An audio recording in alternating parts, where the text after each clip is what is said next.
참된 신앙에 대해서 우리가 살펴보았습니다. 참된 신앙 또는 참된 믿음에 대해서 우리가 살펴보았습니다. 참된 믿음은 성부 하나님이 예수 그리스도를 통하여서 하나님이 우리의 아버지가 되시고 또 우리의 통치자가 되시고 또 우리의 심판주가 되신다는 사실을 바르게 알고 그분을 믿고 살아가는 것. 그리고 우리가 그 말씀에 순종하여 하나님의 뜻하신 대로 거룩하게 살아가는 이 삶을 우리는 참된 신앙이다, 참된 믿음이다. 그렇게 이야기를 해주고 있습니다. 오늘날 우리 교회가 이 복음에 대한 이해가 오히려 과거보다 더 떨어지고 있지 않는가라고 생각이 듭니다. 우리 초대교회 성도들은 날마다 사도의 가르침을 받기를 힘썼기 때문에 그 초대교회의 그런 초월적인 삶, 거룩하고 또 정말 이 땅 가운데서 하나님의 백성으로 합당한 삶들을 살아갔고 그 결과 세상으로부터 교회가 칭송받고 교회가 가진 그 복음의 메시지에 귀를 기울이는 그런 세상이었습니다. 또한 우리 종교개혁 시대 때도 정말 바른 교리와 신학으로 성도들을 무장시키는 것의 중요성을 알고 열심히 가르치고 열심히 성도들을 참된 진리로 무장시키기 위한 노력들을 많이 했던 것들을 볼 수가 있습니다. 그런데 오늘날 우리 한국 교회의 우리의 모습을 볼 때 교회가 점점 이게 축소되어지고 교회가 사람들이 교회를 점점 떠나고 있는 현실이고 또 세상 속에서 교회가 칭송 받기는커녕 오히려 더 신뢰가 떨어지고 오히려 지탄받고 교회의 이 필요성에 대해서 사람들이 점점 더 의심하는 이런 상황으로 내몰리고 있다는 겁니다.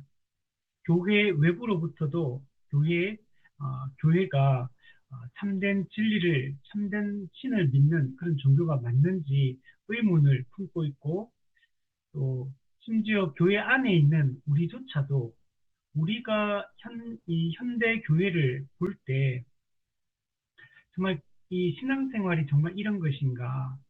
우리가 복음을 알고 성경을 가르침을 받는 자로서 왜 이런 생각들이 합당한 생각인가? 교회가 이렇게밖에 할 수 없는가? 이런 이제 고민들을 교회 내부적으로 많이 하고 오히려 요즘에는 교회를 이렇게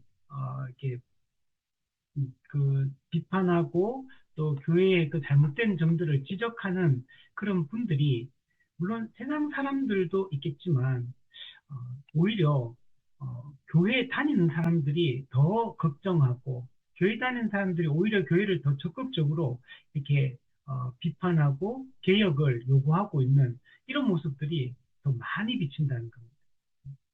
교회 다니는 사람들이 더 많이 욕하고, 이게 오늘날 우리의 현실이기 때문에, 우리에게 정말 문제가 많구나, 라는 생각들을 하지 않을 수가 없습니다.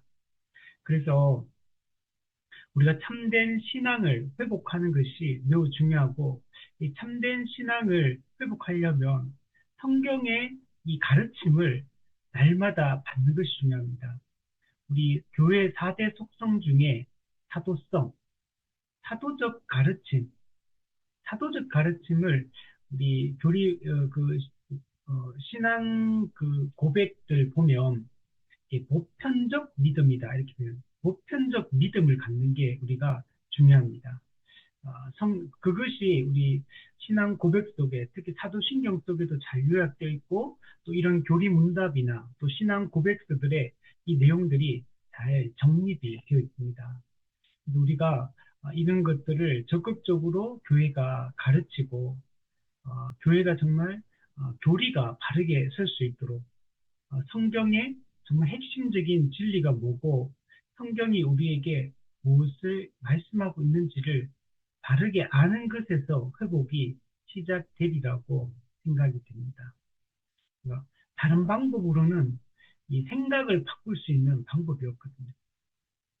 우리가 믿음이 들어온다라고 할 때 그 믿음이 들어오는 거는 지각이 바뀌는 것, 생각이 새로워지는 것이 존재가 바뀌는 것이고 우리가 믿음을 갖게 되는 건데 그거는 오직 말씀을 바르게 배우는 길 외에는 없습니다. 그래서 우리가 교회에서 공적으로 목회자가 정말 좋은 내용의 올바른 교리에 근거한 올바른 이 복음에 기초한 이런 설교를 하기를 힘써야 되고 또 공적으로 교회가 적극적으로 이 성경 본문을 가르치고 또 정리된 신학과 교리를 가르치고 하는 일들을 목회자들은 적극적으로 해야 되고 또 성도들도 이 설교를 귀담아 듣고 또 양육을 받기를 힘쓰고 또 개인적으로 성경을 읽고 또 연구하고 어, 이런 것들을 우리가 적극적으로 할 때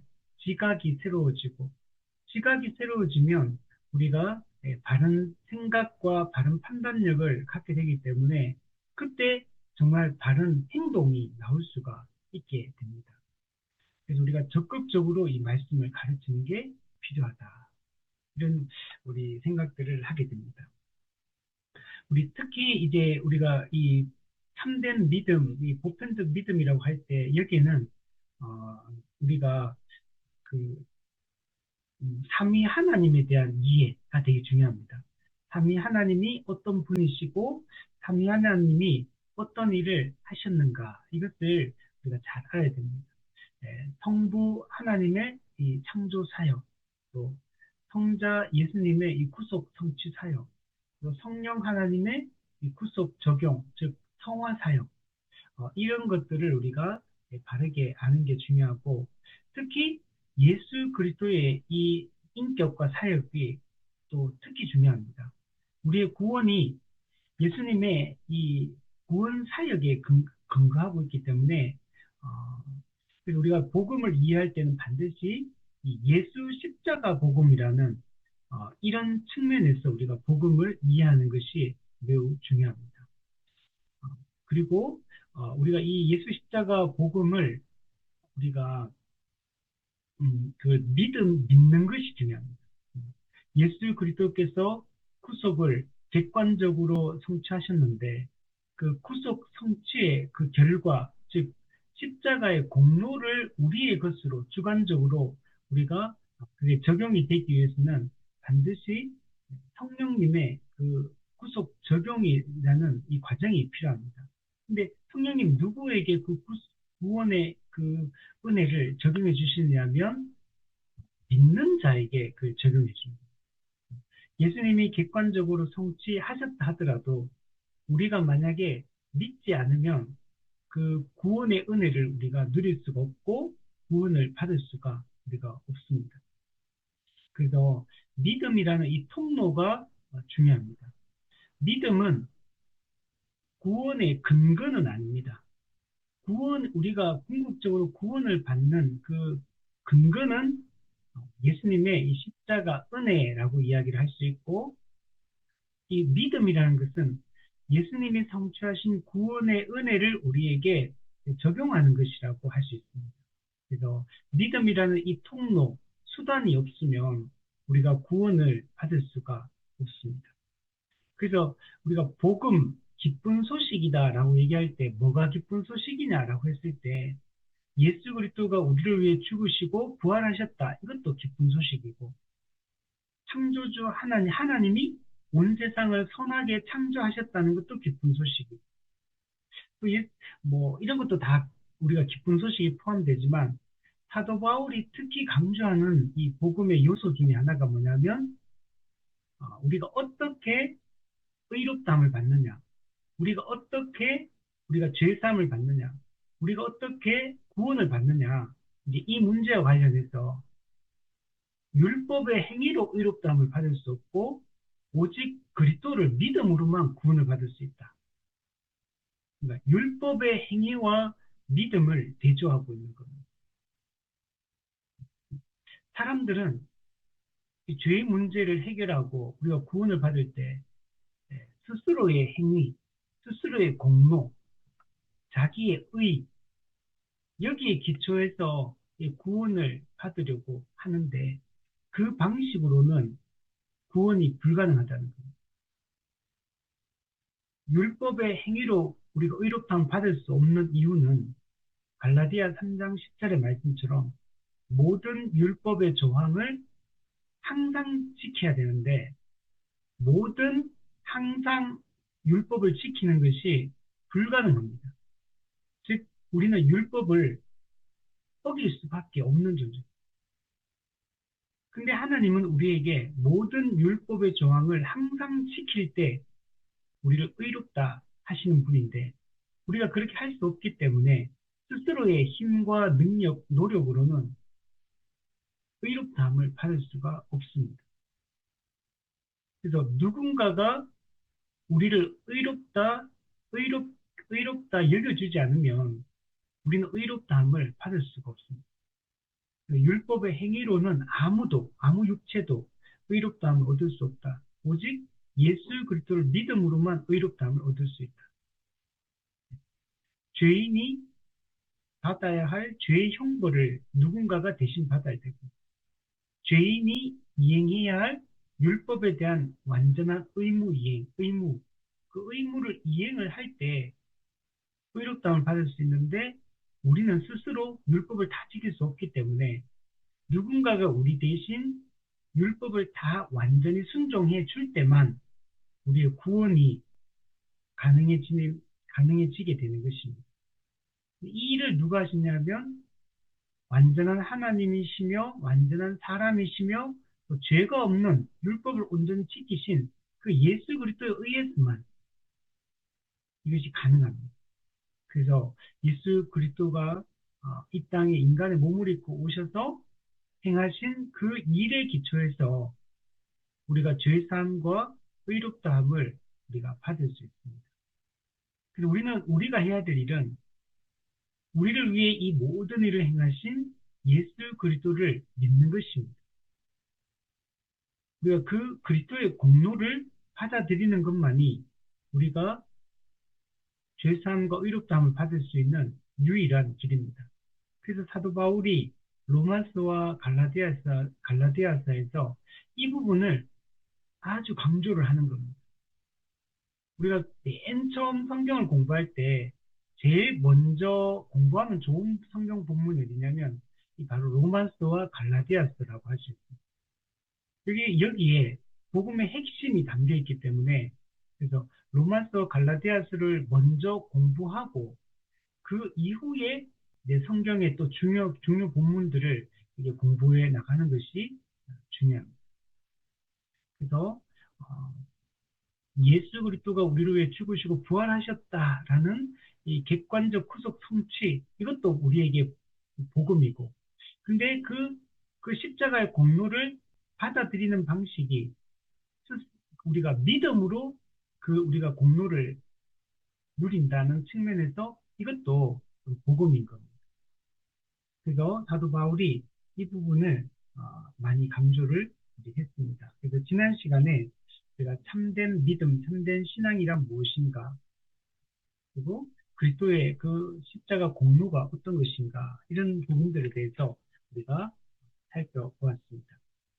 이 내용을 우리 구약에도 보면 아담이 타락했을 때 그 무화과 나무 잎으로 치마를 만들어서 자신의 수치를 그 죄의 수치를 가리려고 했었는데 그게 불가능했습니다.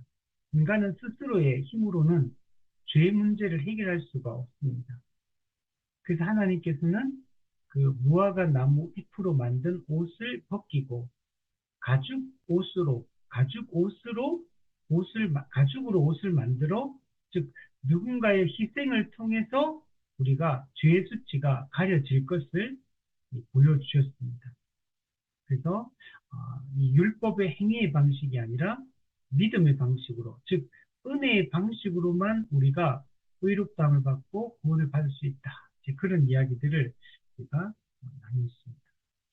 오늘은 우리 121문부터 127문까지의 내용을 우리 한번 살펴보도록 하겠습니다.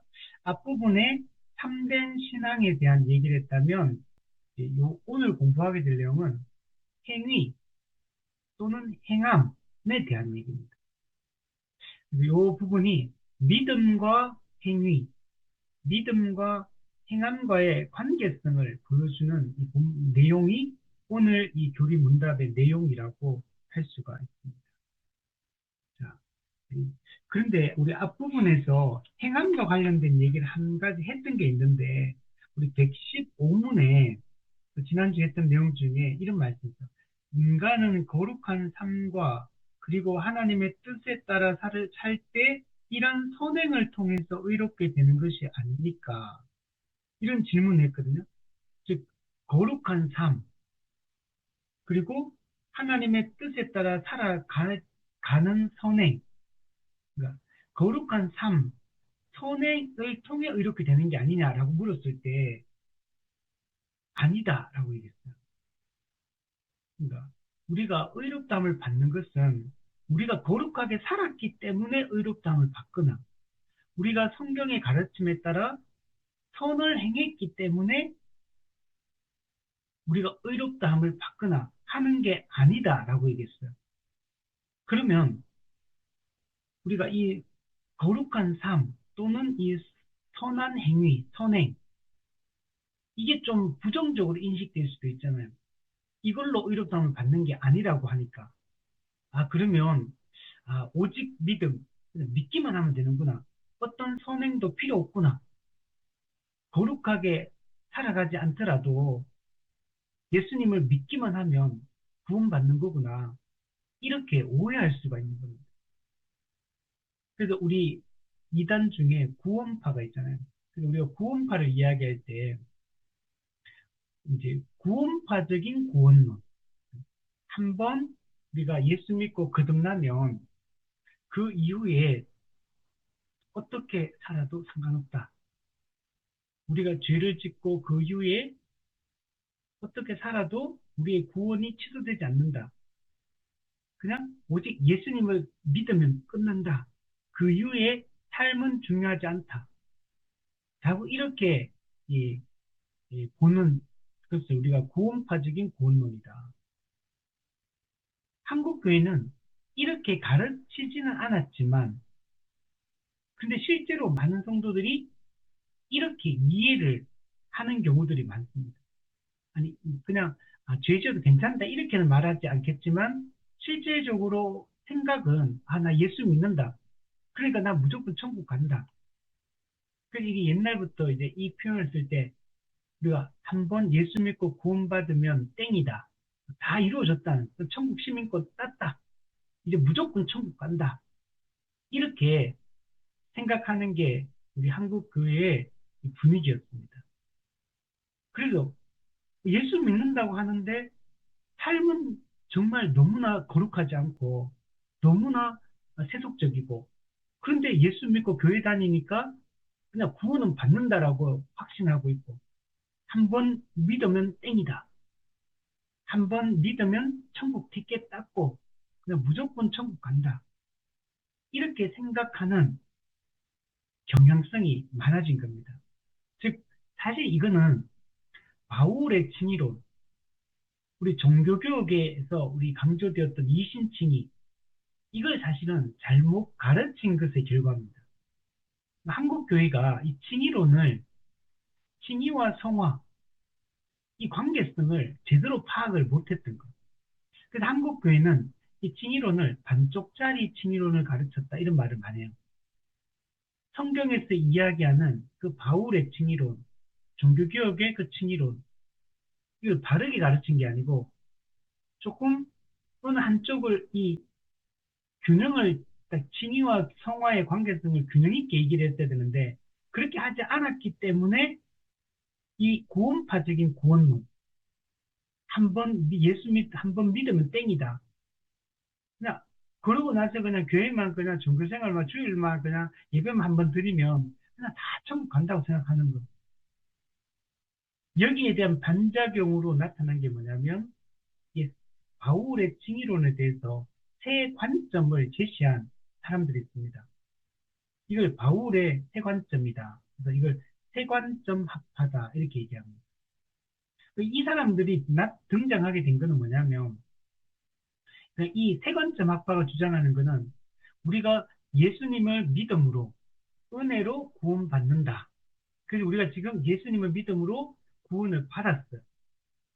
근데 우리 앞서 한국교회가 칭의론을 반쪽짜리 칭의론, 구원파적인 그런 이 구원론으로 입장해서 그 비슷하게 가르치다 보니까, 아니, 삶은 개판인데, 이게 그냥 예수 믿고 교회 다닌다는 이유로 천국 간다는 게 말이 되냐.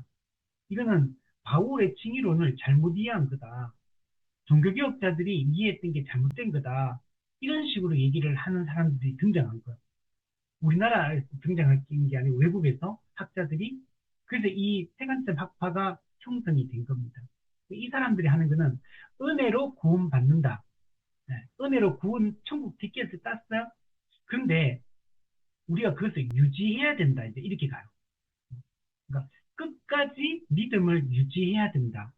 유지하면 결국에 마지막 끝에 가봐야 한다는 거죠. 그러니까 죽을 때 끝에 가서 내가 은혜로 구원받은 사람이 끝까지 그 믿음을 잘 유지해서, 그래서 죽을 때까지 끝까지 그때 가봐야지 이 사람이 진짜 구원받을지 구원 못 받을지 그때 가봐야 알 수 있다. 이제 이런 주장이에요. 은혜로 들어오긴 들어왔는데 스테이 계속 머물러야 돼. 유지를 해야 돼요. 그러면 이 사람은, 우리는 어떤 사람이 뭐 죽을 때까지 내 구원을 확신하기 어려워. 왜? 계속 내 삶에서 그 증명해야 되기 때문에. 근데 사실 또 이것도 잘못된 거야. 우리는 칭이라는 것은 법정적 칭이거든요. 예수 그리스도를 믿음으로 법정적으로 하나님께서 하늘 법정에서 의롭다고 선언해 준 거예요. 그리고 그건 우리의 행위에 달려 있는 게 아니라 그리스도의 공로, 십자가 공로의 효력으로 우리가 우리의 구원을 확신하는 거거든요. 그래서 법정적으로 우리가 법정적 칭의를 받으면 우리는 이미 천국 시민권을 얻었고, 그리고 실제로 구원을 확신하며 살아가고, 성도의 견인, 하나님의 은혜로 끝까지 믿음을 지키고 인내할 수 있도록 우리를 도우셔서 결국 구원의 완성에 이르게 된다. 이게 원래 성경이 말하는 이신칭의의 개념입니다. 그래서 이런 부분들이 나타나게 된 게, 이 구원파적인 구원론이 이 한국에서도 많이 나타나고, 이 미국에도 마찬가지. 이게 미국에서 먼저 시작됐거든요. 그래서 이런 것들이 나타났기 때문에 여기에 대한 반작용으로 세간점 학파 같은 사람들이 나타났고, 그러니까 세간점 학파는 믿음 플러스 행위로 구원받는다고 말하는 로마 카톨릭보다는 조금 더 개신교 쪽.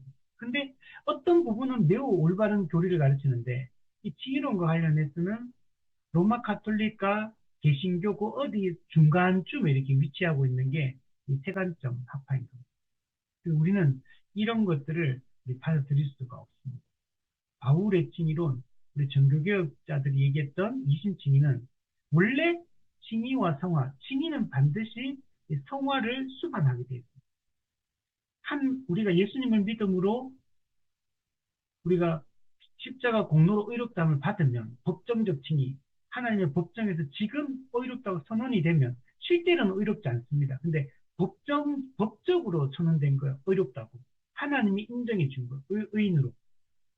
그러면 우리는 어떻게 되냐면 그 이후에 아까 얘기했던 거룩한 삶, 선한 행위, 이게 뭐냐? 뒤따라오는 거예요. 뒤따라오는 거예요. 내가 할 거 종이에. 참된 믿음을 갖게 되면 반드시 이런 행위가 나타나게 됩니다. 이게 야고보스에서 얘기하는 거. 야고보스가 우리가 행함이 없는 믿음은 그 자체로 죽은 것이다. 이렇게 하잖아요. 그러니까 참된 믿음에는 반드시 행위가 뒤따라야 되는 거예요. 그 행위가 거룩인 겁니다. 거룩의 열매를 맺어야 돼요. 그게, 그게 뭘로 또 나타나면 이웃 사랑으로 나타나고, 비용 계산으로 나타나고, 우선순위의 변화로 나타나고, 권리를 포기하는 것으로 나타나고, 자기를 부인하는 것으로 나타나고 땅의 것보다 위의 것을 더 추구하는 모습으로 나타나게 되는 겁니다. 그러니까 참된 믿음이 있노라 하고 그 참된 행함, 참된 믿음의 증거로서의 그 행함, 그 열매, 그게 안 나타난다면 그는 잘못됐다는 거예요. 그래서 115문에서 이야기하는 이 내용은 행위 구원론을 얘기하는 거예요. 이거는 틀렸다는 거예요. 우리는 율법의 행위, 즉 자기 행위, 자기의, 자기 공로로 이게 구원의 근거가 되어서 우리가 구원받는 것은 아니라는 거예요. 그래서 우리는 은혜로 구원받는 거지 나의 행위로 구원받는 게 아니라는 거예요. 즉 가죽 옷의 방식으로 구원을 받는 거지 무화과 나무 잎 옷의 방식으로 구원받는 게 아니라는 거예요. 이거는 우리가 분명히 해야 돼요. 자, 그런데 아까 세간점 학부가 오해했던 또 다른 모든 행위 종교들이 오해하는 이제 이 부분을 우리 오늘 위해서 얘기하는 것. 참된 믿음은 반드시 행위, 행함으로 나타나야 된다.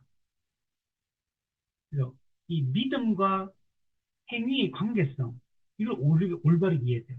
여기서 우리가 야고보서 얘기하는 그 행함을 강조한다는 게 행위 구원론을 강조하는 게 아니에요.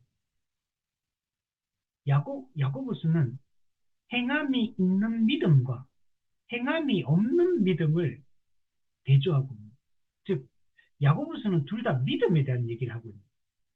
야고보서의 강조는 행함의 강조점이 있지만 그 행함을 강조하는 것은 행위 그 자체가 구원의 근거로서 강조되는 게 아니라 이게 참된 믿음이냐 거짓 믿음이냐의 관점에서 행위, 행함이라는 이 요소를 가지고 설명을 하고 있습니다. 그래서 행함이 있는 믿음이냐 행함이 없는 믿음이냐 즉 참된 믿음은 반드시 행위가 뒤따르고 거짓 믿음은 외적인 신앙 고백은 있지만 행함이 뒤따르지 않는 거. 이거는 거짓이라. 그래서 이게 열매로, 거룩으로, 순종으로, 헌신으로, 자기 희생으로 이렇게 나타나야 된다. 이걸 한마디로 얘기하면 성경에서 선한 행위다, 선행이다, 또는 착한 행실이다. 이렇게 성경에서 표현을 하고 있는 거예요. 그래서 이것을 잘 바르게 이해를 해야 된다. 로마 가톨릭도 이것을 완전히 이걸 거부했고, 세간점 학보도 이걸 오해했기 때문에 나타나는 거지. 그래서, 우리 종교개혁자들이 바울의 칭의론을 잘못 이해했다. 이런 식으로까지 얘기하는 것은 너무나 말이 맞지 않습니다. 바울이 가르쳤고, 종교개혁자들이 가르쳤던 이 이심칭의가 사실 성경적 올바른 칭의론이 맞는데, 우리가 이것을 바르게 가르치지 못했기 때문에 나타난 일종의 부작용이었다. 그래서 그런 사람들이 오해를 하게 되었고, 그래서 한국 교회도 한 번 믿으면 땡이다. 이런 생각이 은연중에 우리 마음속에 들어와 있는 거. 그래서 뭐, 그 사람들 생각하는 거, 뭐 옛날에 뭐 어릴 때, 청소년 때, 뭐 과거에 뭐 은혜 체험을 한 번 했어요. 그리고 그때부터 이제 종교 생활을 시작했어요. 그러면 그 당연히 구원 받는다고 생각을 하는 거. 그 당연히 자기는 하나님의 백성이 되었다라고 그냥 생각을 한다는 거. 근데 우리가 왜 그게 진짜 참된 회심인지, 참된 믿음인지, 그, 그거는 증명하고 그를 보여주는 것은 나타나는 열매요, 결과인 거. 그래서 그 행함이 없으면 우리는 거짓이다. 라고 말해요. 그래서 오늘날에들이 보면 교회 다니는 사람들이 좀 얼토당토하는 주장들을 막 하거든요. 그게 막 하나님을 위한 것이고, 하나님의 영광을 위한 것이고, 그것이 성경적인 가르침이고, 근데 정말 얼토당토 않는 이 교리, 얼토당토하는 주장들, 그걸 버젓이 한다는 거예요, 그걸. 그리고 그게 하나님을 위한 거고, 그게 성경이 가르친 대로 하는 거고, 성경이 그렇게 얘기한다고 말하고. 이, 근데 사람들은 그런 사람들을 잘 분별을 못 한다. 제가 요즘에, 어, 현대 이제 코로나 이후에 전도가 너무 어렵잖아요. 특히 뭐 저희는 개척교회니까 더욱더 어렵고. 그냥 아예 뭐, 요즘에 그 가장 큰 문제죠. 지난 제가 며칠 전에도 어떤 신학교 교수님이 쓴 글을 봤는데 그 교수님이 이제 우려하는 게 뭐냐면 중형교회 몰락, 중형교회 붕괴 이 부분이 정말 지금 한국 교회가 위험하다는 신호다. 이제 그 글을 썼더라고요. 그 소형교회 뭐 개척교회가 어려운 거는 그는 뭐 너무 당연한 거고 말할 것도 없고 그 문제는 중형교회가 지금 붕괴되고 있다는 거예요. 중형교회가 다 지금 노령화되어지고 젊은 세대들이 사라지고 숫자가 줄고 중형교회가 허리의 역할을 하는 건데 중형교회가 약해지면 교회는 무너지게 지금 딱 그냥 대형교회만 그냥 더 성장하고 있는 더 몰리는 그러니까 점점 더 대형교회로 몰리는 이 현상이 지금 가속화되고 있고 또 근데 중형교회 다니는 사람이 떠나서 그러면 대형교회 가면 또 그것도 괜찮은데 중교에서 떠나서 그냥 교회를 떠나버린다. 가난 성도화된다. 지금 가난 성도가 최근에 100만 명이 늘어났다 그래요. 200만 명, 계속 200만 명 정도라고 했는데 지금은 300만 명 시대다. 가난 성도가. 지금 이건 어쩌면 기독교인이라 자처하는 사람의 반이 교회 안 가면서 자기는 기독교인이라 말하는 가난 성도라. 그러니까 이게 정말 심각한 상황으로 지금 가고 있다는 거예요. 그래서 우리가 이런 바른 가르침, 바른 교리와 신학에 대한 이해가 얼마나 중요한지 모른다는 겁니다. 우리가 다시 회복되기 위해서는 다시 이 진리론, 성화론, 구원론, 교회론, 종말론, 삼위일체론 지금 어느 하나도 우리가 지금 인간론, 소홀히 여겨서는 안 되는 이런 시대에 우리가 와 있다고 생각이 됩니다. 그래서 우리가 적극적으로 말씀을 배우고 가르치고 이렇게 해야 될 필요성이 있다. 사람들이 얼마나 거짓에 잘 속는지 몰라요. 지금 이런 시대에 제가 계속 저는 고민하는 게 어떻게든 교회가 지금은 성장이 돼야 돼요. 성장이 뭐 그냥 뭐 사람 늘어난다기보다는 참된 복음이 들어가서 사람의 변화, 회심의 역사가 지금 안 일어나면 지금 개교회도 그렇지만 한국교회 전체가 지금 앞으로 어떻게 될지 너무나 심히 염려되는 이런 지금 시점을 우리가 살고 있습니다. 근데 그래서 제가 계속 이런 이렇게 온라인 사역에 대해서 요즘 관심 많이 갖거든요. 예. 왜냐면 전도를 하기 힘들어 외부에 나가가지고.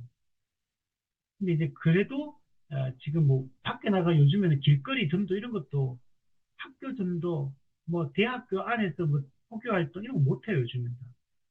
초등학교 가가 뭐 전도 이런 거 요즘은 난리 나거든요 이렇게 하면. 근데 뭐 그냥 뭐 할 수 있는 거는 우리 주변에 있는 지인들에게 내 가까이 있는 어떤 이 관계가 연결되어 있는 사람에게 복음 전화, 가족에게 전하고 이웃 친구에게 전하고 이런 게 지금 할 수 있는 방식이 단데 근데 우리가 그것이 가까운 사람한테 전도하기 더 어려워요. 가족한테 전도하기 더 어렵고 오랫동안 봐왔던 사람들 전도하기 쉬운 것 같지만 너무 오랫동안 봐왔기 때문에 오히려 더 말 꺼내기가 더 조심스럽고 전도할 수 있는 방법이 너무 없어요. 그래서 저는 그래서 온라인 사역을 좀 잘해서 어떻게든 사람들이 복음을 들을 수 있는 기회들을 많이 열어주면 좋겠다는 생각을 갖는데 문제는 그래서 제가 온라인에 기독교 교회들이나 기독교 단체들 온라인 사역들을 제가 참고를 많이 하려고 다른 사람들을 하는 걸 보면 좀 배우려고 혼자 이렇게 많이 보거든요. 이게 보면은 좀, 좀 이상하게 가르치는 사람들이 구독자가 엄청 많아요.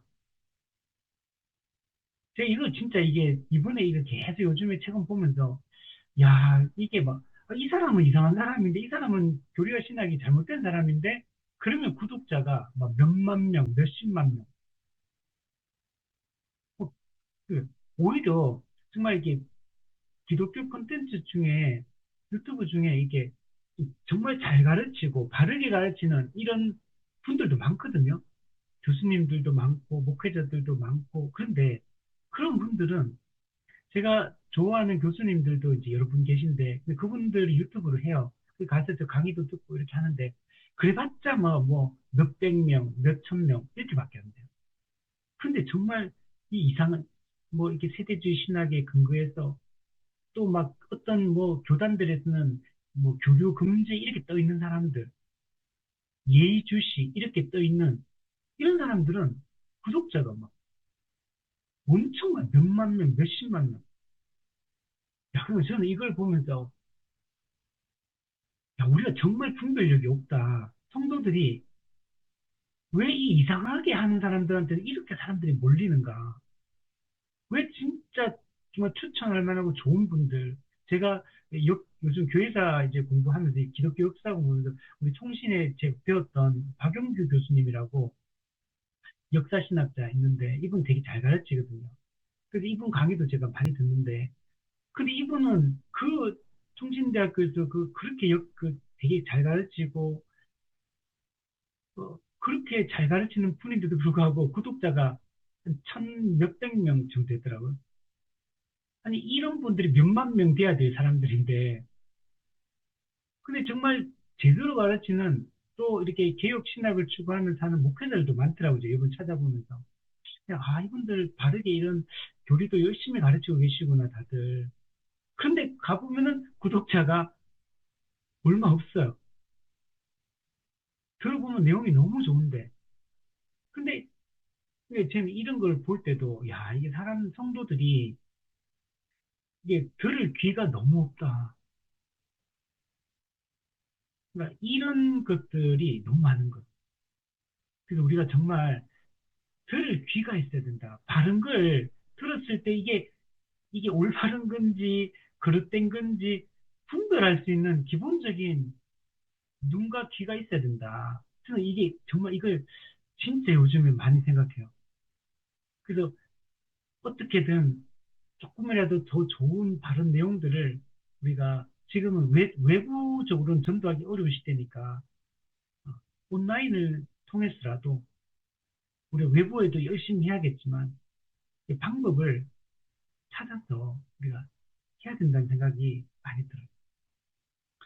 자, 그래서 우리 좀 약간 곁길로 샜는데 우리 믿음과 행함, 이 신의론 그리고 성화론 이 관계성을 우리가 바르게 이해하는 게 매우 중요하다. 이 칭의론과 성화는 정말 중요하거든요. 그래서 이걸 우리가 잘 공부할 수 있었으면 좋겠습니다. 우리 121문을 한번 보시면 하나님은 이미 우리를 받아주셨기 때문에 우리가 은혜에 의하여 행하는 행위는 하나님을 기쁘시게 할 수 있는 것이 아닙니까? 네, 맞습니다. 하나님께서는 이 행위들 자체가 지니고 있는 가치 때문이 아니라 하나님 자신의 관대하심으로 이 행위들을 용납해 주시는 것입니다. 여러분, 우리는 하나님이 이미 우리를 받아주셨죠. 우리가 용납되고 받아들여진 것은 우리의 행위 때문에 받아들여진 게 아니라 하나님의 은혜에 의하여 또 성령께서 우리에게 주신 믿음으로 말미암아 우리가 이미 하나님께 받아들여진 겁니다. 그래서 우리가 이미 받아들여서 구원을 받았기 때문에 우리가 은혜를 받았기 때문에 그 은혜에 근거한 행위가 나타날 수밖에 없는 거예요. 그러면 이 참된 믿음의 증거로서의 이 행위가 나타날 때 하나님이 이것을 기뻐하시겠습니까? 네, 당연히 기뻐하겠죠.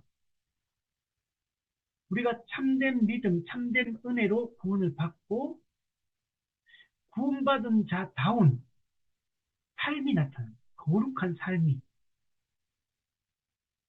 하나님 너무 기뻐하죠. 하나님의 율법의 가르침에 합치하는 이런 종류의 삶을 사람들이 살아가기 때문에 하나님이 매우 기뻐하시는 겁니다. 그러나 이 행위들 자체가 어떤 가치가 있냐? 이건 다른 문제라는 거예요. 우리가 은혜로 구원받은 사람은 행함으로 나타나는데 우리가 그러면 행위를 하는데 그 행위 자체가 가지고 있는 그 가치 때문에 하나님이 기뻐하시느냐? 그거는 또 아니라는 거예요. 왜냐하면 우리가 예수 믿고 나면 분명히 행위가 바뀌어요.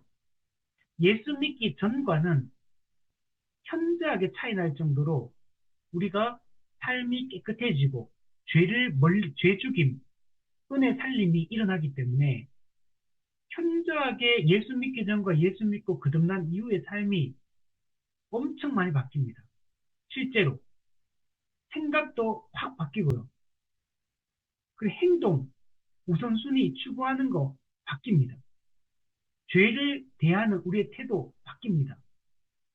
하나님이 명령하시는 이 거룩한 성경의 행위들, 명령들 더 적극적으로 지키기 시작합니다.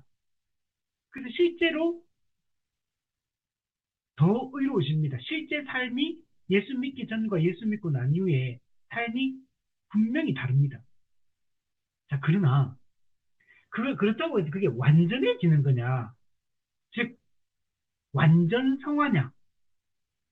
우리 찰스 피니가 얘기했던 뭐 이런 완전주의냐?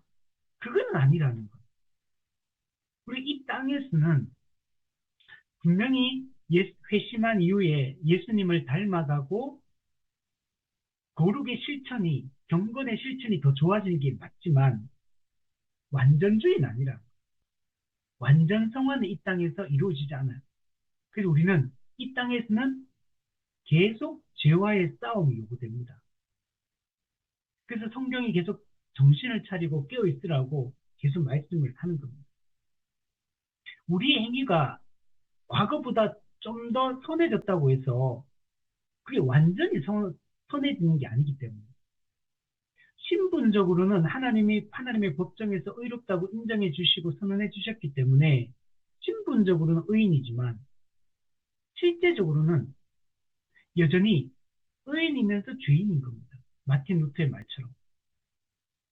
우리는 여전히 이 땅에서 죄의 유혹을 지금도 받고 있고 때로는 떨어지기도 하고 때로는 거듭난 성도라 할지라도 웨스트민스 신앙 고백서의 가르침대로 심각한 죄에 빠지기도 하고 물론 은혜로 다시 돌이키게 하시지만 그게 이 땅에서는 가능하다는 거예요. 그래서 우리 인간이 행하는 의라는 거는 이거는 완전하지가 않은 거예요. 우리가 지금 과거에는 색깔로 따진다면 예수 믿기 전에는 완전히 까만색이었다면 예수 믿고 난 이후에는 우리가 좀 흰색으로 바뀌었어요.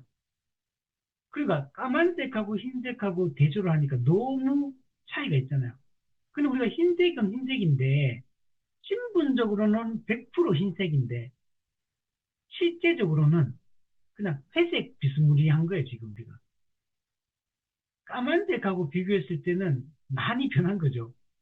옛날에 완전히 까맸는데 지금은 이제 회색 정도 된 거예요, 지금. 실제 상태로는. 그러나 우리가 하얀 백지처럼 완전 성화가 된 건 아니에요. 그렇기 때문에 우리가 예수 믿고 은혜로 구원받고 난 이후에 분명히 선한 행위가 나타나는데 그 선한 행위가 그 자체가 엄청난 가치가 있고 해서 하나님이 기뻐하시는 게 아니라 만약에 그 자체만 만약에 지금 우리를 하나님 보신다면 우리는 지금 하얀 백지가 아닐 거면 회색인 거 회색. 만약 이걸 하나님 보시고 우리를 용납해 주신다면 우리는 용납될 수가 없어요. 지금 만약에 그렇다면. 그래서 지금 이 얘기를 하는 거예요. 이 행위들 자체가 무슨 대단한 가치가 있는 게 아니라는 거예요. 우리가 믿음과 은혜와 믿음에 대한 율법 행위와 믿음에 대한 얘기할 때 율법 행위로 의롭다면 받는 게 아니고 믿음으로 의롭다면 받아. 그래서 예수님을 믿는 자는 그리스도의 의를 전가받아 의롭게 됩니다. 그렇다고 해서 이 믿음 그 자체가 무슨 대단한 것이냐 아니라는 거예요. 믿음 자체가 무슨 엄청난 능력과 어떤 그런 가치를 가진 거냐? 그렇지 않다는 거. 우리가 율법을 지키려는 행위도 아무것도 아니라 그러는데 믿음이라는 거는 내가 하는 것도 아니고 하나님 은혜로 선물로 주는 건데 그 믿음 그 자체가 무슨 효력이 있는 게 아니라는 거. 물론 믿음이란 통로를 통해 우리가 의를 전가받지만 믿음 그 자체가 무슨 대단한 거라고 생각하면 안 된다는 거. 믿음은 단지 그냥 수단 통로 역할을 할 뿐이에요. 은혜가 우리를 구원하는 거지. 마찬가지, 이것도 마찬가지. 참된 믿음으로 회심하면 선한 행위가 반드시 나타나는데 그 선한 행위, 우리가 행한 선한 행위 그 자체가 무슨 엄청난 가치를 지니는 게 아니라는 거. 여전히 우리는 회색 정도밖에 못 산다는 거, 지금.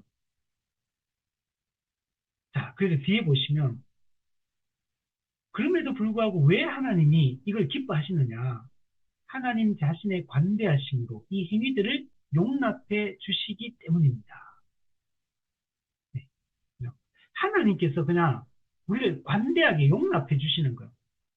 그러니까 우리의 행위 그 자체가 완전 성화가 이루어졌기 때문에 우리를 용납해 주는 게 아니고 우리의 행위는 여전히 지금도 그냥 까만색은 아닐지라도 회색 정도밖에 안 된다는 거예요. 그런데도 불구하고 왜 우리가 회심한 성도들이 행하는 그 행위를 하나님이 그렇게 기뻐하시냐면 그리스도께서 성취하신 의를 우리가 덧입고 있기 때문에 그래서 우리가 율법에 순종하여 우리가 과거보다 훨씬 더 죄를 멀리하고 하나님의 말씀의 가르침대로 명령대로 거룩하고 깨끗하게 살기 위해서 우리가 실제 그 선한 행실이 나타나게 되는데 그걸 기뻐하시는 거예요.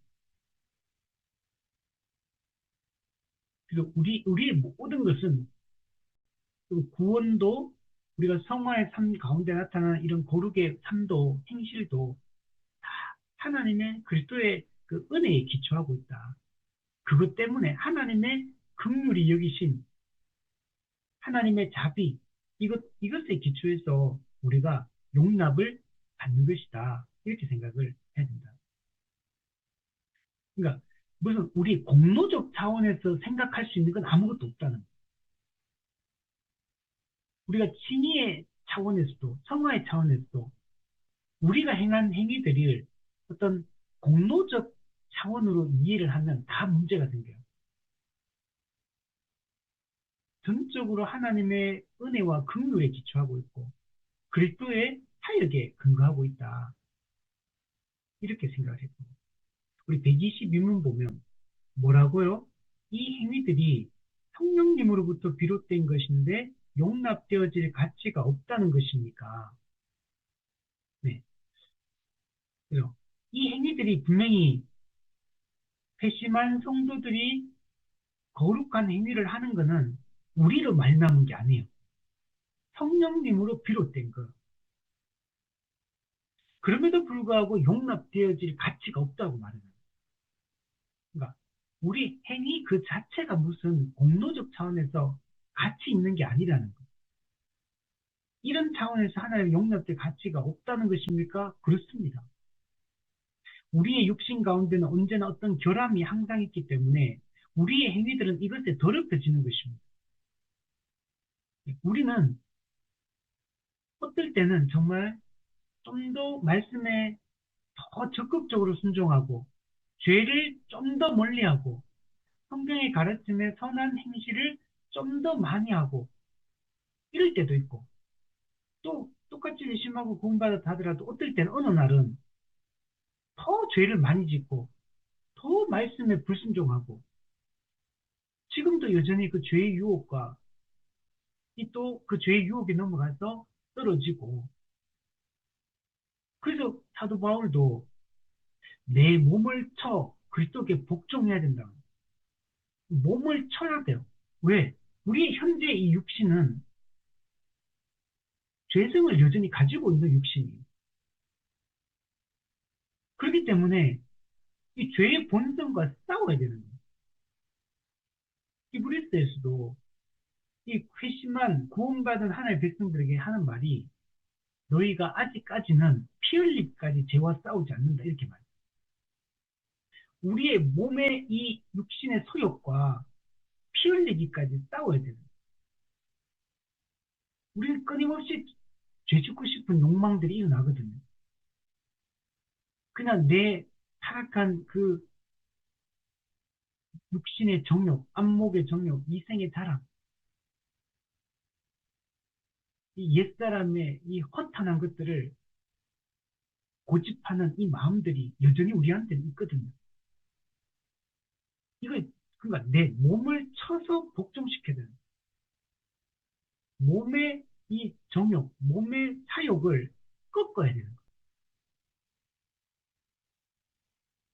우리 이런 상태이기 때문에 성도들이 행하는 선행이라 할지라도 이게 다 성령님의 은혜로 우리가 이 선행을 했던 거지.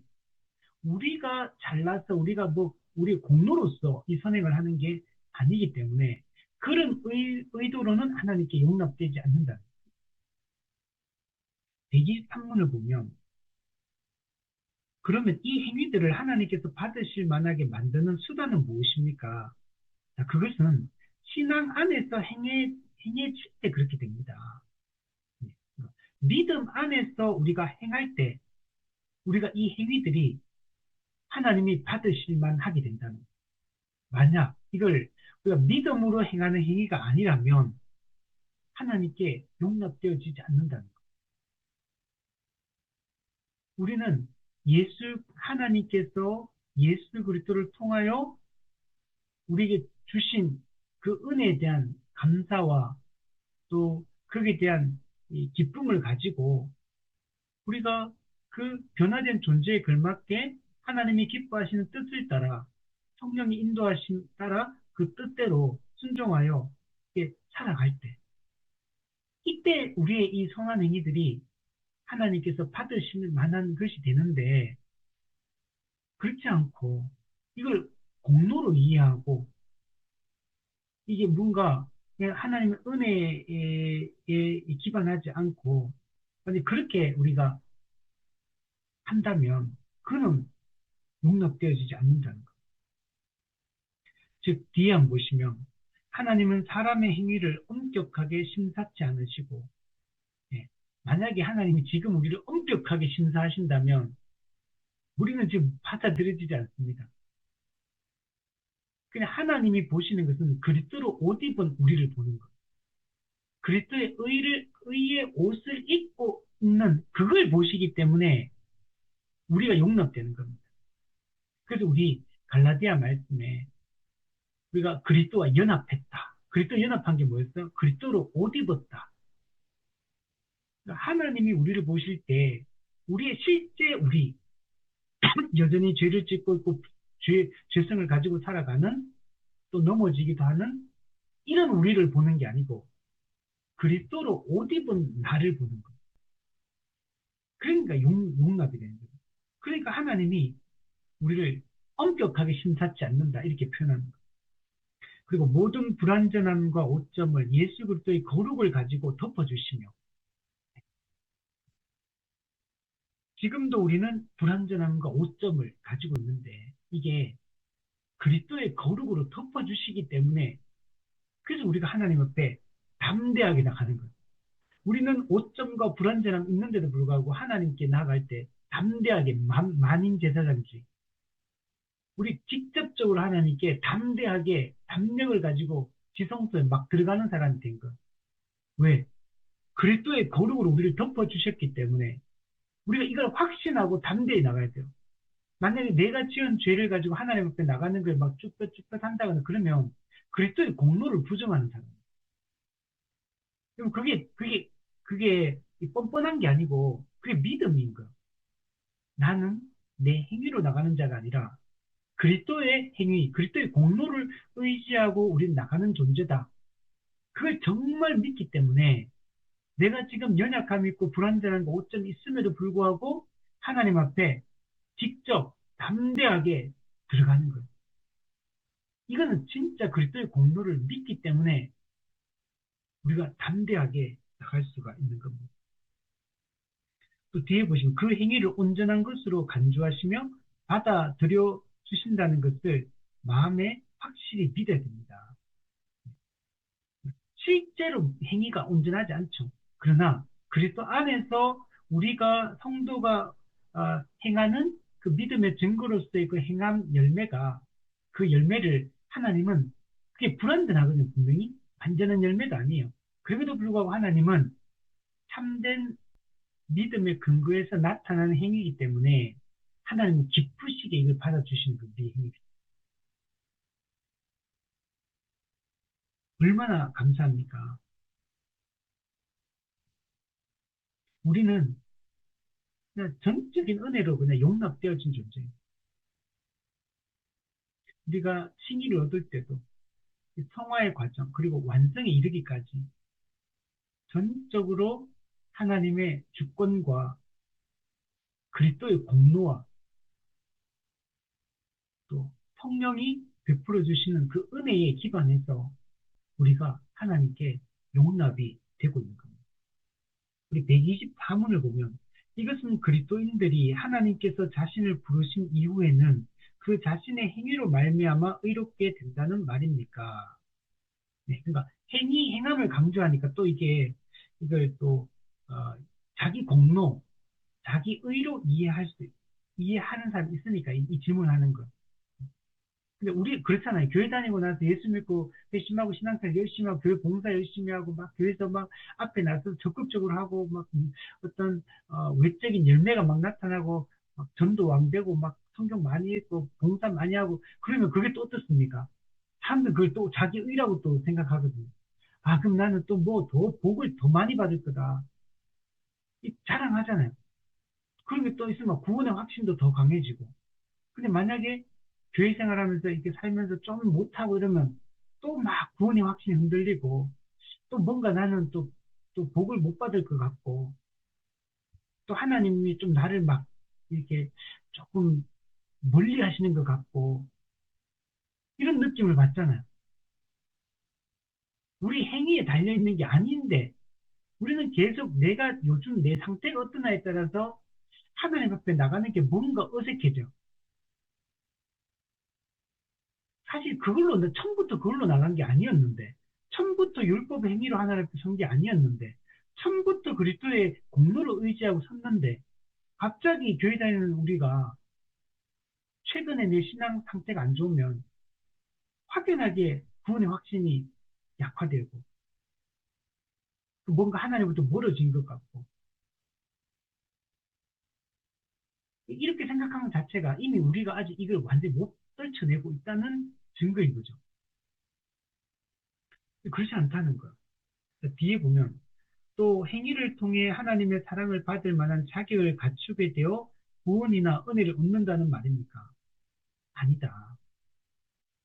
그러니까 처음 우리가 회심할 때도 율법의 행위가 아니고 믿음이었고 회심한 이후에 우리가 그 은혜를 누리며 살아가는 이 성화의 과정 속에서도 그 참된 믿음의 증거로서의 행함이 또 우리에게 하나님께 좀 더 사랑을 많이 받을 만한 그런 자격을 주는 거냐? 가 아니라는 거야.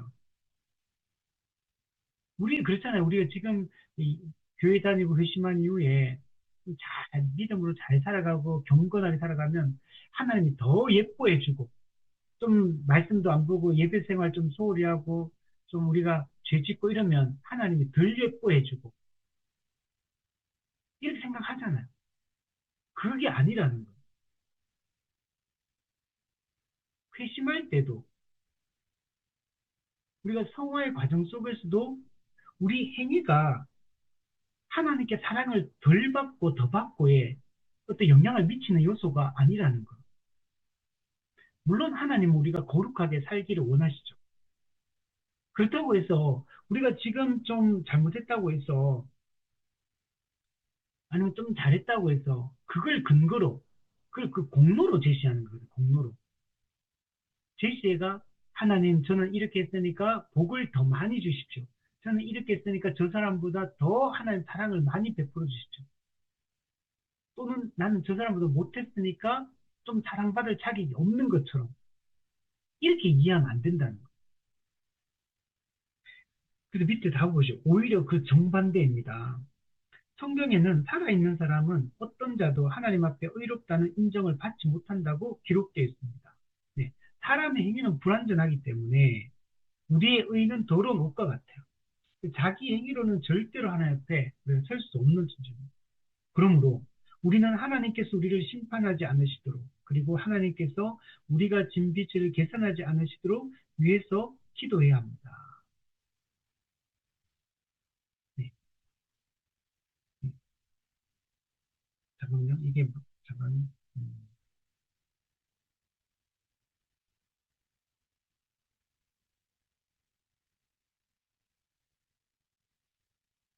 음, 그죠. 이게 공로에 근거해서 우리가 하나님께 심판을 받는 것처럼 공로에 근거해서 우리가 하나님 앞에 지은 죄의 빚을 계산하지 않으시도록 우리가 기도해야 된다. 하나님이 우리를 심판하시고 우리에게 이런 진 빚을 계산하는 방식이 우리의 행위나 공로에 근거하는 게 아니라는 거예요. 그걸로 근거하는 게 아니기 때문에 만약에 그것에 근거한다면 우리는 심판을 면할 수가 없죠. 하나님이 그렇다고 해서 이게 내가 기도하면 하나님이 이 생각을 바꿔서 이렇게 해주고 기도 안 하면 이 생각을 안 바꿔서 이렇게 하고 이렇게 한다는 얘기가 아니라 우리가 그렇게 생각하는 걸 말하는 거예요. 하나님은 언제나 올바른 기준에 따라서 올바른 방식으로 심판하십니다. 판단하시고. 근데 우리의 생각은 달라질 수 있는 거예요. 그래서 우리가 이렇게 생각하지 않도록 올바른 우리가 판단력을 가지고 이 올바른 지식을 가지고 우리가 살아갈 수 있도록 우리가 기도해야 된다, 힘써야 된다 이렇게 이야기를 하고 있습니다.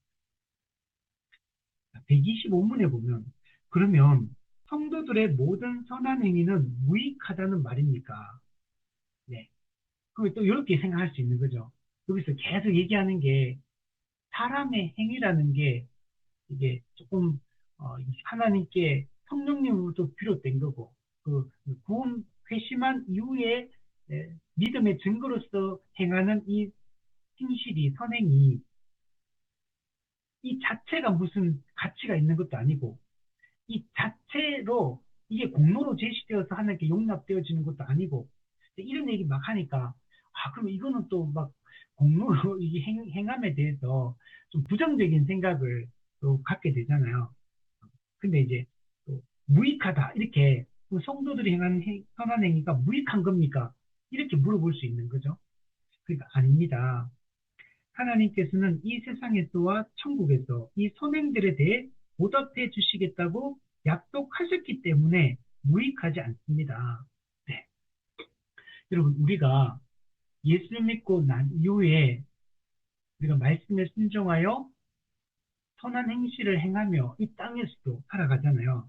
그게 이 세상에서도 하나님은 거기에 대해서 그 선행에 대해서 보답해 주시겠다고 하나님이 성경에 약속하셨다는 거. 또한 이 현세뿐만 아니라 내세에도 우리가 이 땅에서 참된 믿음으로 살아갔던 그 증거로서의 행함이 완성된 하나님 나라에서도 하나님 그것을 우리에게 상 주시겠다고 약속하고 있다는 거. 이 세상에는 누가복음을 보면 현세에서 복을 받는다고 말해요. 현세에서 복을 받는데 얼마나 받냐? 100배나 받는다. 100배나. 그리고 내세에는 영생을 받지 못할 자가 없다. 무조건 그러니까 천국 들어간다는 얘기예요. 왜? 이 선행이라는 것은 우리 성도가 행하는 선행이라는 것은 그리스도에 대한 참된 믿음을 가졌다는 증거로서의 행함이거든요. 근데 이것이 현세에서도 100배의 복을 받고 내세에 반드시 영생을 얻고 그리고 하나님의 성령의 말씀대로 우리에게 상 주시겠다. 착하고 충성된 종이라고 칭찬하시고 우리가 행한 그 행실에 대한 상을 주시겠다라고 말을 하고 있다는 거예요. 그리고 성경은 이걸 이제 우리 보통 상급이다 이렇게 표현하잖아요. 물론 이 상급의 개념을 이 땅, 이 현대의 개념, 오늘 우리가 이해하고 이 상급의 개념하고는 조금은 다를 거예요. 우리가 지금 이게 어떤 원인과 결과로서 어떤 내 공로에 대한 보상으로서 주어지는 이런 구원을 그렇게 이해하면 안 돼요. 그거는 잘못된 거고, 근데 분명히 구원은 전적인 은혜로 이루어지지만 이 땅에서 충성된 사람, 그리고 그 충성하지 않은 사람, 그 차이, 차등성을 성경은 분명히 얘기하고 있다는 거예요. 그게 어떻게 이루어지는지는 몰라요. 아직 천국에 안 가봤으니까. 근데 성경은 명백하게 이 상급의 차등성을 이야기를 하고 있습니다. 이거는 심판도 마찬가지예요. 심판의 차등성도 얘기합니다. 그냥 우리는 그냥 지옥 가면 다 지옥 가는 거고 천국 가면 다 천국 가는 거 똑같은 거지. 천국과 지옥만 나눠지는 거지 이렇게 생각하는데 물론 기본적으로 우리가 그렇게 이해해야 되는데 아까 했지만 분명히 상급의 차등성도 성경은 이야기를 하고 있고 심판의 차등성에 대해서도 이야기를 해요. 심판의 차등성에 대해서 얘기할 때도 그러니까 핵심은 그거예요. 알고 행했느냐, 모르고 행했느냐 여기에 따라서 더, 더 엄한 벌에 처해진다는 이런 표현들이 있거든요. 그래서 우리는 그 지옥에서 어떻게 그 형벌의 차등성이 이루어지는지를 몰라요. 그건 모르겠지만, 그래서 분명한 거는 알고 행하는 것과 모르고 행하는 것의 차이에 대해서는 성경이 분명하게 얘기를 하고 있다. 그래서 이거 둘 다 이 상급의 차등성, 심판의 차등성, 물론 이제 엄밀하게 아니, 그냥 크게 따지면 그냥 천국 지옥이에요. 근데 분명히 그 차등성에 대해서 성경은 이야기를 하고 있다는 걸 우리가 생각을 해야 됩니다. 자, 그래서 밑에 보면 우리는 이 세상에서도 천국에서도 우리 그리스도인들이 행하는 선행이 하나님 보상해 주시겠다고 약속하셨다. 그래서 우리는 그 너무 천박하게 그럼 상 많이 받으려고 잘 믿으려고 하는 거 아니냐. 네, 뭐 그렇게 비판할 수도 있지만 우리가 그렇게 말하기보다는 우리가 더 하나님 안에서 더 안식을 충만히 누리려고 하고 하나님을 더 우리가 긴밀한 교제 속에서 살아가려고 하고 또 충만한 기쁨과 또 우리의 그런 평안함을 누리는 거 이걸 사모하는 게 나쁜 건 아니잖아요. 그래서 우리가 뭐 그게 어떤 식으로 이루어질지는 모르겠지만 이 선행에 대해서 이 세상에서도 내세에도 하나님께서 복 주신다는 이 생각들을 우리는 이렇게 가지고 살아가야 돼요. 심판도 마찬가지예요. 심판도 우리 나중에 죽어서 영원한 지옥 형벌에 들어갔으면 그 공의가 시행되는 게 아닙니다. 현재에서도 여러분 우리가 뭐 옛날 우리 한국말도 있잖아요. 그냥 나쁜 짓 하면 천벌 받는다. 악하게 살면 나중에 다 자기에게 돌아온다. 이런 말 하잖아요.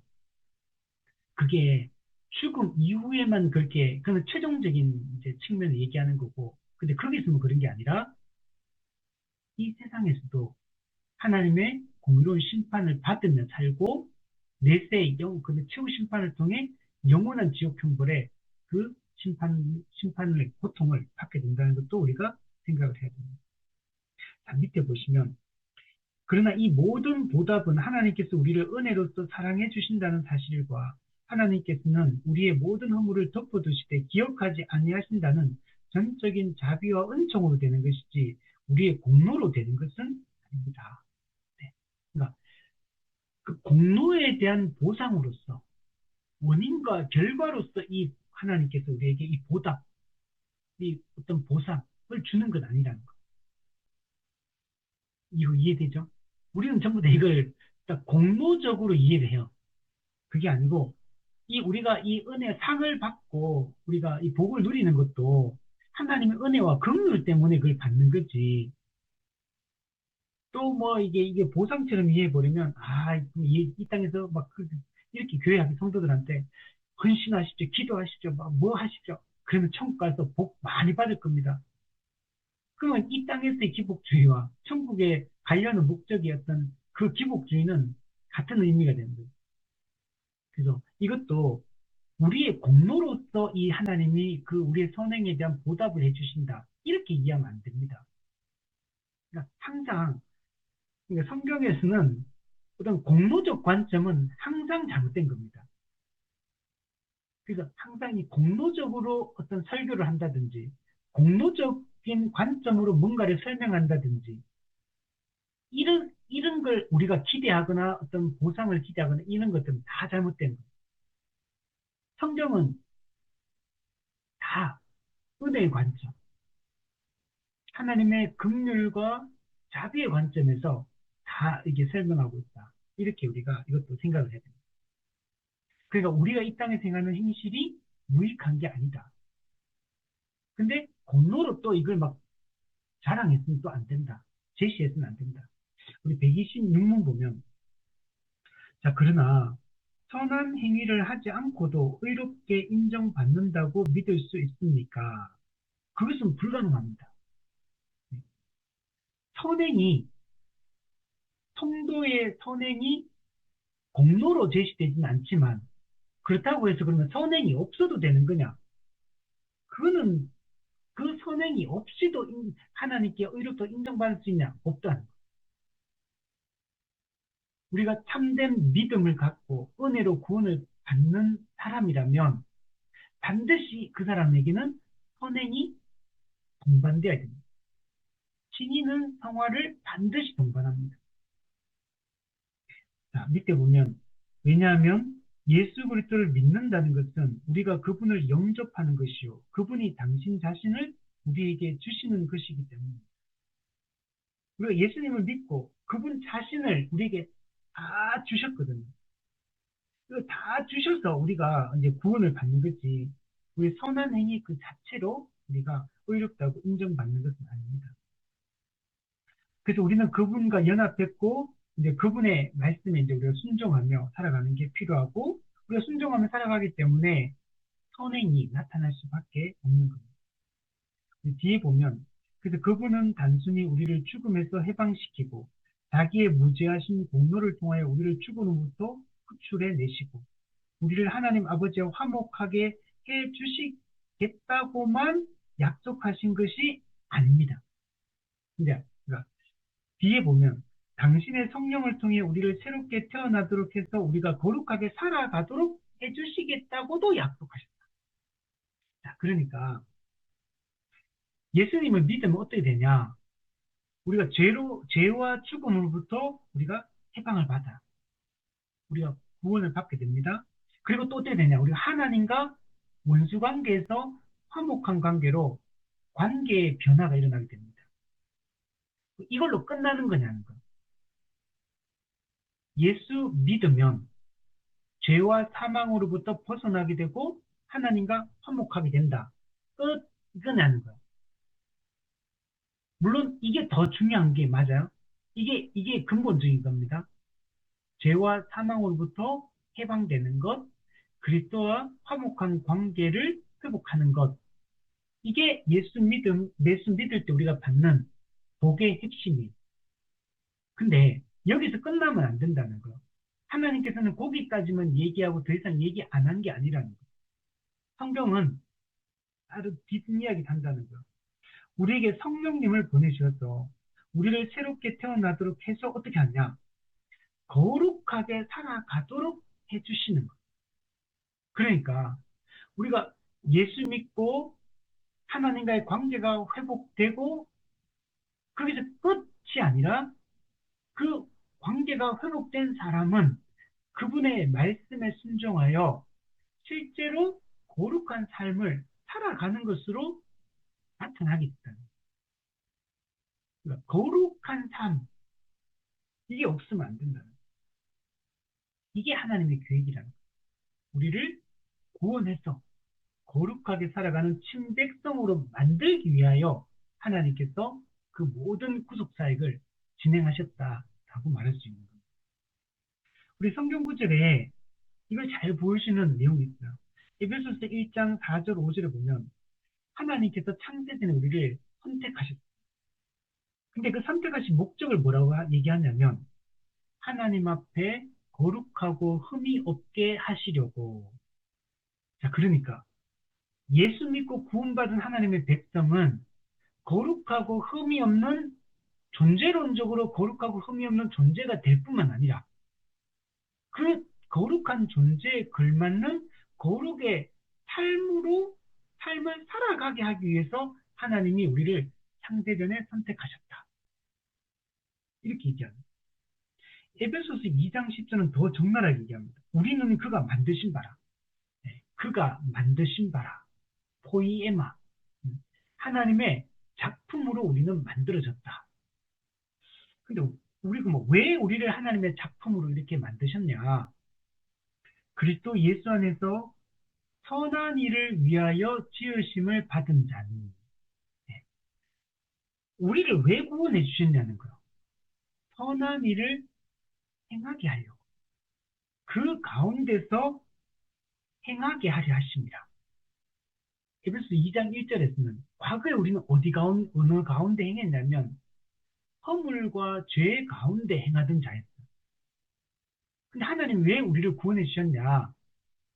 허물과 죄 가운데 거하는 자를 이제는 선한 일을 행하게 하려고 우리를 구원해 주신 거예요. 그러니까 참된 믿음에는 반드시 이 선한 행위, 즉 선행이 뒤따를 수밖에 없다. 거룩한 삶이 뒤따를 수밖에 없다라고 얘기를 하는 겁니다. 그런데 이 뒤따르는 이 거룩한 삶, 이 선행이, 근데 이게 또 공로로 제시되어서 하나님께 우리가 복받는 근거가 되는 건 아니라는 거예요. 로마서 15장 16절에도 보면 성령 안에서 거룩하게 되어 받으실 만하게 하려 하십니다. 이것도 이제 이중적 의미를 가지고 있는, 성령 안에서 거룩하게 되는 것은 예수 십자가 공로를 근거로 성령께서 십자가 공로를 우리에게 적용해 주십니다. 그래서 우리가 거룩하게 되고요. 존재론적으로 거룩하게 되고, 그리고 거룩하게 된 존재는 거룩한 삶으로 나아가게 돼요. 그래서 하나님께서도 내가 거룩하니 너희도 거룩할지니라. 근데 우리가 존재론적으로 거룩한 존재가 되는 것은 하나님의 전적인 은혜입니다. 근데 전적으로 우리가 구원받은 거룩한 존재가 되었기 때문에 이제 거룩한 존재답게 살아갈 것을 명령하고 있는 거예요. 직설법과 명령법. 그래서 우리가 거룩한 삶으로 안 나타날 수가 없어요. 우리 대표적으로 로마서 12장에 보면 그, 그죠? 그 영적인 예배에 대한 얘기는 영적인 예배. 로마서 12장 1절에 하나님이 기뻐 받으실 만한 영적인 예배. 그 영적 예배가 어떤 겁니까? 삶의 예배를 얘기합니다. 그거는 우리가 의식으로 드리는 공예배를 얘기하는 게 아니고, 이거는 일상의 예배, 삶의 예배, 즉 삶 속에서 말씀에 순종해서 거룩하게 살아가는, 이걸 영적인 제사 또는 영적인 예배라고 얘기합니다. 이걸 성경 명령하고 있죠. 또 바울 서신을 보면 너희는 옛사람을 벗고 새사람을 입었다. 우리 이미 옛사람을 벗고 이미 새사람을 입었어. 근데 또 계속해요. 뒤에 보면 continually 너희는 계속 새사람을 입고 계속 옛사람을 벗고 계속 새사람을 입어라 하고, 날마다 옛사람을 벗고 날마다 새사람을 입어라. 이거는 현재 분사입니다. 계속 그렇게 해야 돼요. 우리 죽을 때까지. 우리는 은혜로 구원받은 존재가 되었고 거룩한 존재가 되었으니까 그 구원받은 존재, 거룩한 존재답게 거룩하게 말씀에 순종하여 살아갈 것을 명령하고 있습니다. 그러니까 이 선행이라는 게 없을 수가 없죠. 데살로니가 후서 2장 13절에도 보면 너희를 택하사 성령의 거룩하게 하심과 진리를 믿음으로 구원을 받게 하심이니 즉 성령의 거룩하게 하심, 네. 성령께서 그리스도의 십자가 공로를 적용하여 거룩한 존재가 되게 하고 거룩하게 살아가게 하기 위하여 우리를 구원하셨다. 이렇게 이야기를 하고 있습니다. 그래서 우리 개혁파, 우리 교리는 명확해요. 우리가 어떻게 칭의를 얻느냐. 그리고 우리가 칭의를 얻은 자는 어, 결정적 성화, 우리가 결정적으로 은혜로 곧바로 성화가 됩니다. 그러나 점진적 성화, 우리는 사는 동안에 계속적으로 죄를 죽이고 은혜를 살림으로 실제적 삶이 점점 더 그리스도를 닮아 거룩하게 살아가는 게 이 땅에서 우리가 해야 되는 작업이에요. 그래서 우리가 힘써서 죄와 싸우고 힘써서 은혜 방편을 부지런히 사용함으로 실제로 우리가 이 땅에서 더 거룩하게 살기를 힘을 써야 됩니다.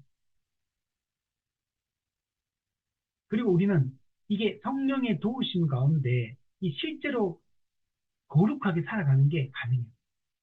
불가능한 게 아니에요. 그러나 완전 성화는 아니다. 완전주의를 우리가 이해해서는 그러나 또 안 된다. 왜냐하면 이런 좀 완전주의를 좀 주장하는 분들도 역사적으로 있었거든요. 근데 우리 개혁파는 그런 완전주의를 주장하지는 않습니다. 우리 그거는 예수님 재림 이후에 성화의 완성, 영화에 들어가게 된다. 우리 마지막 127문에 보면 그렇기 때문에 신앙은 우리로 하여금 선행에 대해서 무관심하거나 게을러지지 않게 해줄 뿐만 아니라 선행들이 만들어지는 근원이 되기도 한다는 말입니까? 그렇습니다. 신앙, 즉 믿음은 우리로 하여금 선행에 대해서 무관심하도록 내버려 두지 않아요. 선행에 게을러지지 않게끔 해줍니다. 만약 우리가 참된 믿음을 가졌는데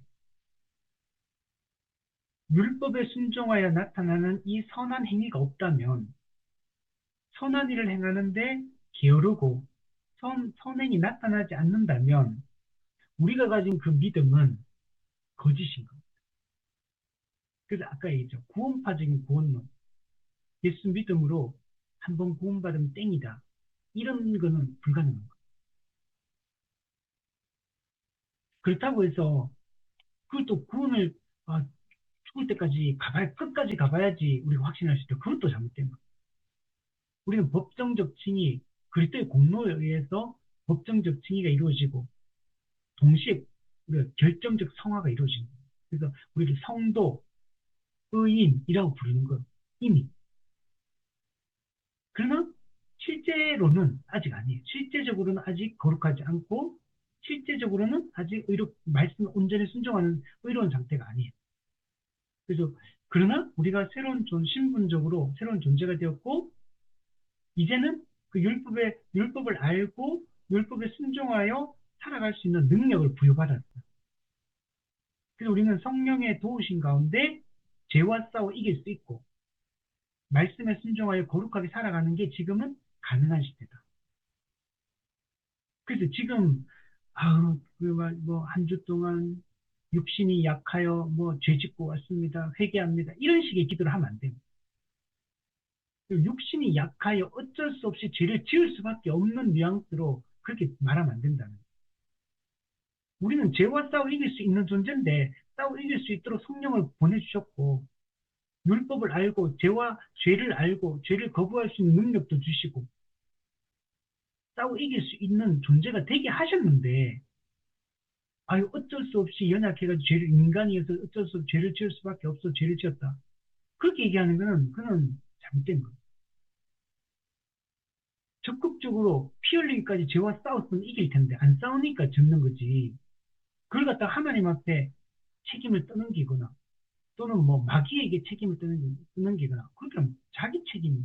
자기가 그렇게 해야 되는데 안 했던 거는 내가 못, 안 싸운 거고 내가 적극적으로 말씀을 붙들고 말씀을 순종하고자 힘쓰지 않은 것의 결과지. 내가 여전히 그런 존재라서 어쩔 수 없이 질 수밖에 없는 존재이기 때문에 졌다는 식으로 그렇게 이해해서는 안 된다는 거예요. 신앙은, 참된 믿음은 선행에 무관심하거나 게을러지지 않게 합니다. 그래서 정말 회심한, 그래서 늘 은혜의 방편을 부지런히 사용하여 그 말씀을 늘 마음에 되새기고 살아가면 우리가 죄를 죽이는 것도 은혜를 살리는 것도 이런 일에 우리는 더 적극적이 돼요. 그래서 여러분, 은혜 받는 사람은, 말씀에 은혜 받는 사람은 생각하는 것도 말하는 것도 살아가는 삶도 그 이전과는 이전보다 훨씬 더 거룩하게, 더 구별되게 살아가는 것들을 볼 수 있습니다. 그리고 우리의 믿음은 선행이 만들어지는 근원이 되기도 합니다. 네. 우리의 믿음이 더 굳건하면 굳건할수록 선한 행실은 더 많아질 수밖에 없어요. 우리가 성경에도 보면 같은 괘씸한 그리스도인이라고 해서 다 똑같은 수준에 있는 게 아니에요. 영적 어린아이 같은 상태에 머물러 있는 그리스도인도 있고 장성한 자로 자라가는 성도들도 있고 그래서 똑같이 회심하고 똑같이 구원받았다고 해서 똑같은 영적 상태는 아닙니다. 더 말씀을 부지런히 붙잡고 기도하며 죄와 싸우며 하나님의 말씀을 순종하며 살아가는 성숙한 사람이 있는 반면에 분명히 영적 어린아이로 회심해서 거듭나긴 했는데 여전히 영적 어린아이의 일을 버리지 못하는 매우 미성숙한 성도들도 여전히 많다는 거예요. 그래서 바울은 끊임없이 얘기하는 거예요.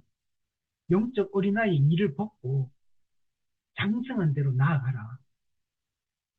그리고 우리의 양육의 목표가 그리스도에게까지 자라게 하는 데 있다.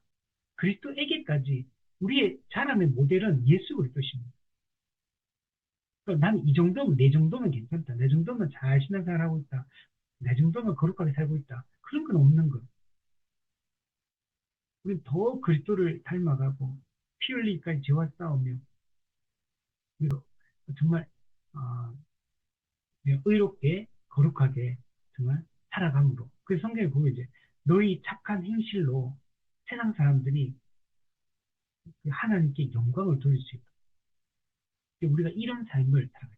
초대교회가 보여주는 게 이제 그런 삶을 우리에게 가장 먼저 보여줬던 거고, 오고 오는 모든 세대, 모든 시대, 모든 교회는 그 초대교회를 본받아서 그 길을 우리는 걸어가야 되는 것입니다. 밑에 보면 바로 이런 이유 때문에 복음의 교리는 신앙과 회개의 두 가지가 모두 포함되는 것입니다. 믿음과 회개. 이 회개라는 게 뭡니까? 죄악된 삶에서 죄악된 그 삶에서 돌이키는 것. 이게 회개죠. 우선 생각이 돌이켜져야 되고, 삶이 돌이켜져야 돼요. 이게 참된 이게 회개라는 거죠. 그래서 믿음과 회개. 그리고 우리가 구원의 서정 속에도 보면 소명, 그리고 이제 중생, 그리고 회심. 회심할 때 이 회심이 믿음과 회개. 이 믿음과 회개는 동전의 양면과 같은 거. 참된 믿음이 있다면 반드시 이 죄악에서 돌이키는 실제적 회개로 나타나야 돼요. 마음으로 뉘우치고 실제 삶에서 삶을 돌이키고 하는 이 회개.